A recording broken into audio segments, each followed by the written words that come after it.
نحمدہ ونصلی ونسلم علی رسولہ النبی الکریم۔ ناظرین، روحانی کلینک کی طرف سے السلام علیکم ورحمۃ اللہ وبرکاتہ۔ ناظرین، آج کی گفتگو میں بے یار و مددگار، بے سہارا افراد کے لیے، بے آسرا افراد کے لیے جو تنگ دستی کی وجہ سے، رزق کی کمی کی وجہ سے بے سہارا ہو چکے ہیں، بے آسرا ہو چکے ہیں، ان کو ان کے رشتہ داروں نے چھوڑ دیا، اپنوں نے چھوڑ دیا، عزیز و اقارب نے چھوڑ دیا، دوست احباب نے چھوڑ دیا، کوئی نہ گھر آنے دیتا ہے نہ خود آتے ہیں۔ مطلب یہ کہ گھر سے بھی لوگ گریز کرتے ہیں کہ ان کے گھر جائیں گے تو قرضہ دینا پڑے گا، یا یہ ہے کہ کچھ دینا پڑے گا، اگر یہ آئیں گے تو پھر بھی کچھ دینا پڑے گا، کچھ کھلانا پڑے گا۔ یہ کیفیت ہو گئی ہے، یہ کنڈیشن ہو گئی ہے، تو اس کے لیے ہم بہترین قرآنی عمل آپ کی خدمت میں پیش کرتے ہیں۔ انشاءاللہ اس عمل کی برکت سے شمال، جنوب، مشرق و مغرب سے اللہ تعالیٰ رزق، وسائل کا انتظام فرمائے گا، بہترین اسباب پیدا فرمائے گا، آپ کے اپنے آپ کی طرف دوبارہ لوٹنا شروع ہو جائیں گے، آپ کے رشتہ دار، عزیز و اقارب آپ کی عزت کرنے پہ مجبور ہو جائیں گے انشاءاللہ۔ یہ کیفیت بڑی عجیب کیفیت ہوتی ہے، یہ کرب کی کیفیت ہوتی ہے۔ جب بندہ تنگ دستی اور رزق کی کمی کی وجہ سے پریشان ہوتا ہے، ایک تو وسائل کی کمی کی وجہ سے پریشانی ہوتی ہے، دوسرا آپ کے اپنے جب اجنبی ہو جاتے ہیں، پہچاننے سے انکار کر دیتے ہیں، گھر آنا چھوڑ دیتے ہیں، رشتے ناطے توڑ دیتے ہیں، تو پھر انسان مایوسی کی کیفیت میں مبتلا ہو جاتا ہے، نا امیدی کی کیفیت میں مبتلا ہو جاتا ہے۔ حدیث میں آتا ہے کاد الفقر ان یکون کفرن، کہ محتاجی جو ہے وہ کفر تک پہنچا دیتی ہے، ایمان کا خطرہ ہوتا ہے، عقائد کمزور ہو جاتے ہیں، ہر جائز ناجائز کام کرنے کو پھر جی چاہتا ہے، گناہ ثواب کی کوئی تمیز نہیں رہتی، صحیح غلط کی پھر پہچان نہیں رہتی، پھر بندہ یہی سوچتا ہے کسی نہ کسی طریقے سے کچھ آئے صحیح، چاہے وہ حرام ہو یا حلال، لیکن آئے صحیح۔ کچھ لوگ تو جب اس کیفیت سے گزر رہے ہوتے ہیں، اللہ اور اس کے رسول کو نعوذ باللہ برا بھلا کہنا شروع کر دیتے ہیں۔ سامعین، میرا ایک مکالمہ ہوا ایک خاتون کے ساتھ، آمنے سامنے گفتگو ہوئی، خاتون رو رہی تھی اور کفریہ کلمات کہہ رہی تھی۔ خود ان کفریہ کلمات کو سن کر میری آنکھوں سے آنسو آ گئے، دل دہل گیا۔ کلمات کیا تھے کہ اللہ امیروں کی سنتا ہے، غریبوں کی نہیں سنتا، اللہ امیروں کو دیتا ہے، امیروں کو، طاقتوروں کو دیتا ہے، مجھے نہیں دیتا، میں اس کو کیوں مانوں، میں اس کی پوجا کیوں کروں، میں نماز کیوں پڑھوں، میں سجدے کیوں کروں، میں ایک بت منگواؤں گی، اس کی پوجا کروں گی، بت کی پرستش کروں گی۔ مسلمان خاتون مجھ سے یہ گفتگو کر رہی ہے، اور یہ کہا کہ 1 سال ہو گیا ہے قرآن کی زیارت نہیں کی، قرآن کو نہیں پڑھا، قرآن کو نہیں دیکھا، قرآن نے مجھے کیا دیا ہے؟ یہ کلمات ہیں، قرآن نے مجھے کیا دیا ہے، قرآن سے مجھے کیا فائدہ ملا ہے، اس لیے میں قرآن کو نہیں پڑھتی، میں گیتا پڑھوں گی۔ غیر مسلموں کی ایک کتاب کا نام لیا کہ میں گیتا پڑھوں گی، میں ہندوؤں کی کتابیں پڑھوں گی، مسلمانوں کی کتاب نے مجھے کیا دیا ہے، یا مسلمانوں کے اللہ نے مجھے کیا دیا ہے، میں رام رام کروں گی۔ سن رہا تھا، آنکھوں سے آنسو تھے، اور پھر اس کے لیے ہدایت کی دعا کر رہا تھا کہ یا اللہ اس کو ہدایت دے دے۔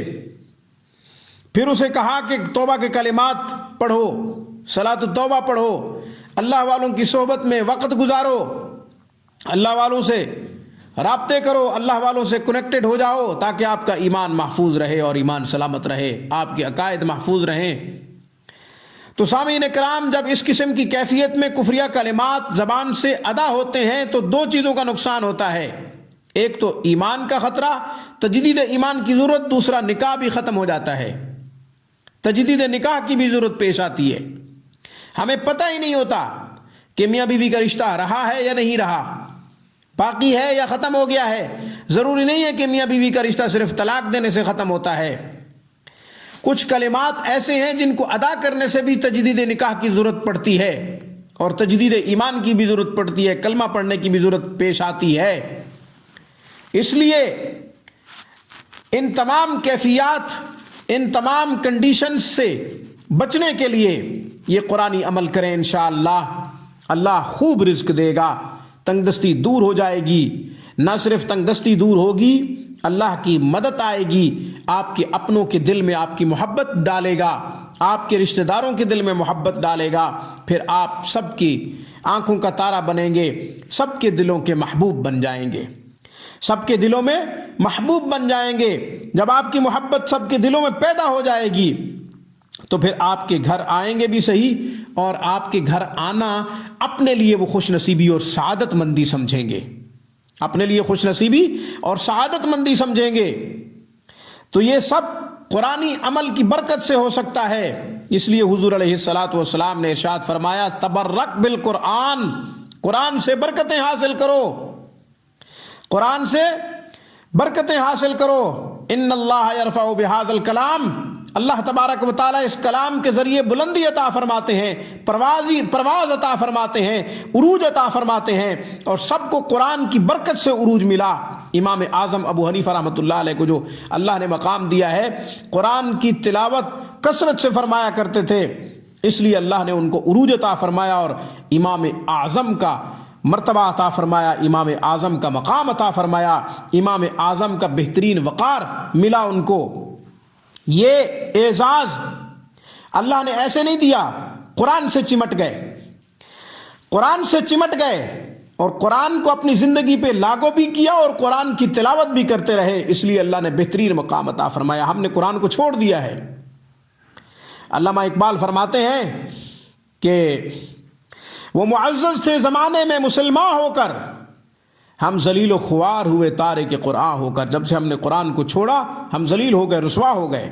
اس لیے زندگی پہ لاگو بھی کرو قرآن کو، اور قرآن کو برکت کی نیت سے بھی پڑھو اور ثواب کی نیت سے بھی پڑھو۔ ان تینوں چیزوں کو اختیار کرو، زندگی پرسکون ہو جائے گی، زندگی میں انشاءاللہ خوشیاں ہی خوشیاں ہوں گی، دل باغ باغ ہو جائے گا، دل سکون محسوس کرے گا۔ سب سکون کے متلاشی ہیں، اور اگر آپ بھی سکون کے متلاشی ہیں تو ان تین چیزوں کے اوپر عمل کرنا آپ کا کام ہے، سکون دینا میرے اللہ کا کام ہے۔ آج کی آیت مبارکہ، آیت مبارکہ کیا ہے؟ آیت نمبر 116 سورہ توبہ، آیت نمبر 116 سورہ توبہ، آیت نمبر 116 کی تلاوت کرتا ہوں، خوبصورت ترجمہ ہے، سبحان اللہ۔ اعوذ باللہ من الشیطان الرجیم، بسم اللہ الرحمن الرحیم۔ ان اللہ لہ ملک السماوات والارض یحیی ویمیت وما لکم من دون اللہ من ولی ولا نصیر۔ ان اللہ لہ ملک السماوات والارض یحیی ویمیت وما لکم من دون اللہ من ولی ولا نصیر۔ ان اللہ لہ ملک السماوات والارض یحیی ویمیت وما لکم من دون اللہ من ولی ولا نصیر۔ اس آیت مبارکہ کو 100 دفعہ پڑھیں عشاء کے بعد، 21 مرتبہ درود ابراہیمی پہلے پڑھ لیں، 100 مرتبہ اس آیت مبارکہ کو پڑھنے کے بعد پھر 21 مرتبہ درود ابراہیمی پڑھ لیں۔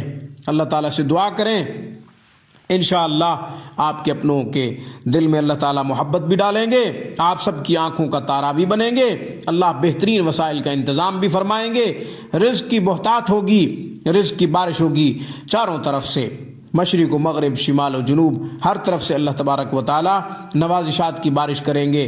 اللہ سے دعا ہے اللہ قرآن پہ عمل کرنے کی توفیق عطا فرمائے۔ آج کی گفتگو بس اتنی ہی۔ اگر آپ گھر بیٹھے مذہبی تعلیمات حاصل کرنا چاہیں یا ہم سے ترجمہ و تفسیر قرآن کریم تجوید کے ساتھ پڑھنا چاہیں، سیکھنا چاہیں، اپنی زندگی پرسکون بنانا چاہیں، تو آپ 24 گھنٹے ہمارے نمبروں پہ رابطہ کر سکتے ہیں۔ ہمارا اعلیٰ تعلیم یافتہ سٹاف آپ کی خدمت کے لیے شب و روز مصروف عمل ہے۔ روحانی کلینک کو سبسکرائب کرنا مت بھولیں. ویڈیو پسند آئے تو لائک ضرور کریں. Thanks for watching my video. اللہ حافظ. اللہ نگہبان. السلام علیکم ورحمۃ اللہ وبرکاتہ.